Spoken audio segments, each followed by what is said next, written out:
মায়ের একটু একটু করে জমানো টাকা, যেটা আজকে বুট কেনার জন্য দিয়েছে। তো দেখা যাক কয় টাকা হয়, গণি আগে।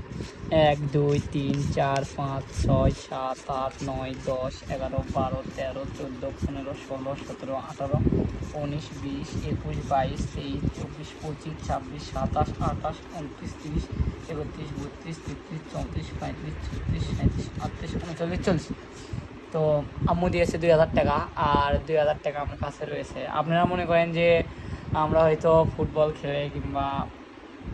খেলে মনে হয় বুট কিনি, আমরা কিন্তু আসলে ফুটবল কিনে বুট কিনি না। আসলে আমার আম্মু আব্বুই কিনে দেয় বারবার বুট। এই যে দেখেন, আজকে যেমন 2000 টাকা দিয়েছে, তার একটু একটু করে জমানো টাকা।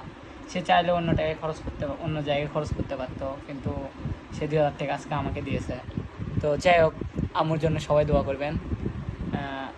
আমার আম্মু যেন সবসময় সুস্থ থাকে, আর ইনশাল্লাহ নতুন একটা বুট হবে, দেখতেই পারবেন।